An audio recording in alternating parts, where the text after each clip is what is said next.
ignoring that is even happening. So we're talking about depression. What did you say about depression?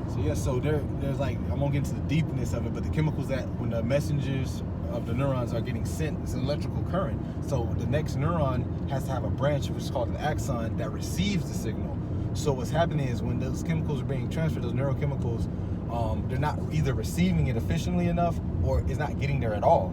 So when you think of it in the bigger scheme, it's like a big piece that's not connecting together. So when your brain needs to feel better and relay a message like, okay, my move, because moves are dynamic, they go up and down, and it's ran by our brains functioning. So when they're not getting those messages on a constant basis, it's basically just saying, okay, you're good where you're at. So when you're depressed or anxious or whatever it may be, is your brain saying that you're good, because in its head it's like you got what you need, but you're actually not receiving it. So think of it like a letter that's being sent, but it never got to the recipient. But you're like, wait, it was sent, so I'm good. But unlike the post office, it's not going to make sure you get the letter. It's just going to be like, okay, we're just going to. So your brain is sending messages, and that thinks it's doing its job. Yeah.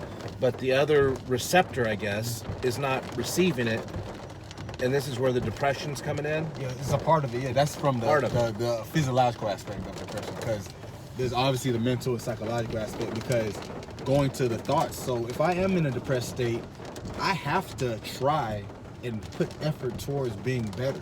There's no way you're just physically, because this is when we get on the debate of medication versus therapy. I'm not on one or the other. And when I was doing my doctorate for clinical psychology, we talked about this topic a lot, and being able to do both is necessary, because from the medication side, it will help the chemical imbalances and get those messages sent the way they need to. It will. But on the other side of the spectrum is, if I'm not telling myself I'm going to get better, it's like saying I have a Ferrari. It's a nice car, but I'm not going to drive it. Ferrari can probably go to 200 something miles per hour. If you don't drive that car, it doesn't matter how good the medication's working. And on the vice versa, I could be Jeff Gordon. I don't really know race car driving like that, but everyone knows Jeff Gordon. But if I have like a Toyota Prius and I get on a NASCAR track, I don't care how good Jeff Gordon drives, he's going to lose. So that's when the mindset is good. So there's no one or the other. And a lot of people, I hate to say, are dictated one or the other. Like, I've talked to people who have depression and suffer from major, not just saying like mild depression when you have a bad traumatic event. I'm talking about clinical depression. And I've even dated a girl who had it.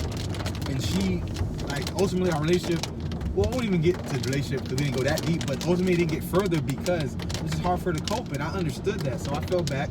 But she still deals with it today. We talk every now and then. And it's not because she just doesn't want to be happy.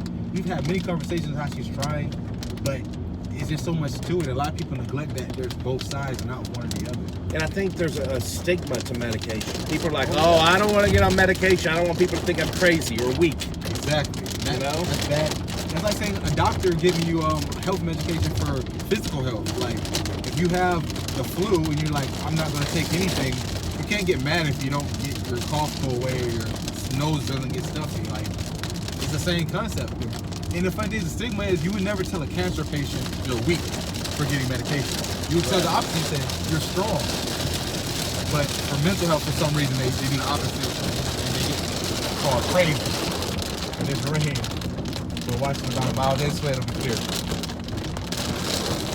So we were going to do a game, a memory challenge or a brain challenge, right? Mm-hmm. You want to wait till we get to the airport, or you want to? Is it safer? Let's see if nah, we can do it with that, because I see my brain on even handling it. Okay. I just want to see if once we get on 95, start going south, it won't be as much rain. Because Florida is crazy. I know it probably happens in Texas too. Like, how far to the airport? How many minutes?